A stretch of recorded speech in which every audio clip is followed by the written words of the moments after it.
Chapter 2. Losing the Wild Bunch Gang. Daring Do glanced back at the massive locomotive careening in their direction but kept up her pace, running alongside the tracks. Slingshot and his boys chased after her, calling out gibberish commands to one another over the noise. It sounded like they were going to try to corral her, like a cow. Daring laughed to herself at the notion. The adventurers slowed down slightly, letting the boys gain on her. Then, right as Spaghetti tossed his lasso at her, Daring Do spread her wings and soared to the top of one of the train cars. North Star and Spaghetti ran straight into each other, tumbling to the dusty ground in a heap. But Slingshot didn't miss a beat. He hoisted himself into an open door of one of the cars, which was filled with bales of hay and fat, oinking pigs. "Get off of me, swine!"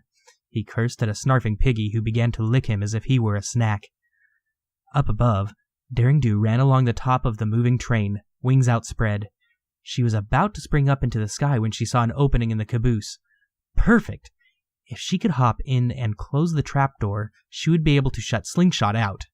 The Pegasus looked back over her shoulder. Her pursuer was covered in pig muck and struggling to find his hoofing on the roof. The mud was making it difficult for him to get a firm grip. "I'm gonna get you!" he shouted with a wild spark in his eye.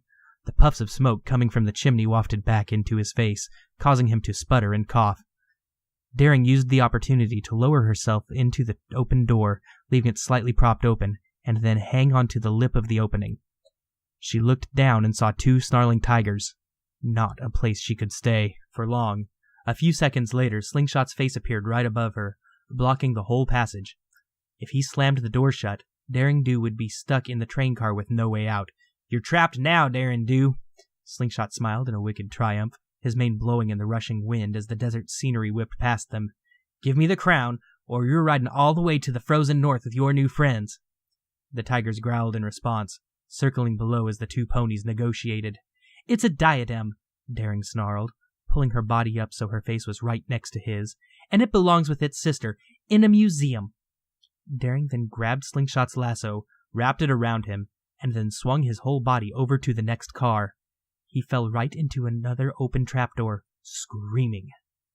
Daring flew up out of the car and over to the open door. She shouted down at Slingshot, who had landed in a big pile of elephant dung. "Maybe you can visit the exhibition sometime, Slingshot. Tell him Daring Do sent you." Slingshot grunted in response, trying to rub the dung from his eyes. Daring waited so he could watch her fly off into the sky, victorious.